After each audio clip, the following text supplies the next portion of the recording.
Welcome to The Explainer. Today, we're looking at a true architectural marvel that's literally hidden in plain sight. We're exploring the breathtaking Tiffany Dome located right inside the Chicago Cultural Center in Illinois. We're going to break down exactly what makes this structure a glowing masterpiece and why its story is honestly one of the most fascinating pieces of civic history you'll ever come across. Okay, let's dive into this. I want you to imagine stepping off the bustling, noisy streets of Chicago and walking into the Cultural Center. You navigate through the corridors, you walk into the main space, and you simply look up. What you're met with isn't just a ceiling, it's an absolute sensory experience. Your eyes are instantly drawn upward to this massive, glowing canopy of color that completely defines the room. Section 1. Looking up, the Tiffany Dome, stepping inside Preston Bradley Hall. Section 2. Masterpiece by the numbers, scaling the glowing canopy. When you stand in that hall, you immediately see the genius of its design as natural sunlight filters down through the translucent surface. The dome isn't static, you see. It casts these incredibly dynamic, shifting blues and golds all across an intricate pattern.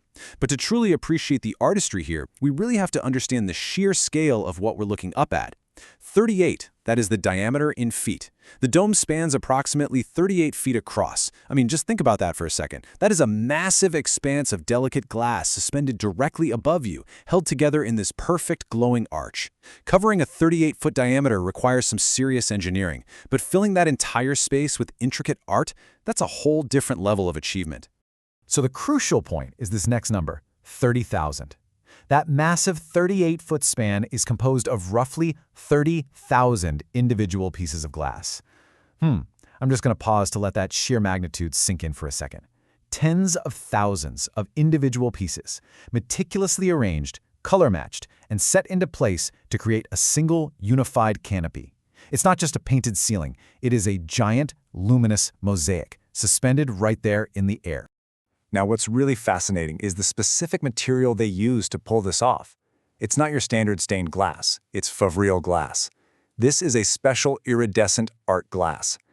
And what makes this dome so texturally stunning is that each of those roughly 30,000 pieces was meticulously cut into shapes resembling fish scales. Imagine the mind-boggling craftsmanship required to individually shape and piece together tens of thousands of delicate glass fish scales just to form that intricate translucent pattern we see shifting in the sunlight. It's literally like a giant puzzle. Let's move to and see how this builds into Section 3, Chicago's first public library, a legacy of civic pride. A masterpiece like this doesn't just exist in a vacuum, right? It was built for a very specific purpose and housed in a building meant to make a powerful statement. If we trace the chronological journey of this building, we see a pretty fascinating evolution. Back in 1897, the building beneath the dome opened as Chicago's first central public library. It was specifically designed to showcase incredible craftsmanship and, above all, civic pride. It was essentially a monument to the city's progress. Fast forward to 2008, and the dome was fully restored to its original brilliance, a massive undertaking we're going to touch on in just a sec. And today, well, the building serves as a totally free cultural hub for the city, keeping its legacy alive as a space for the people.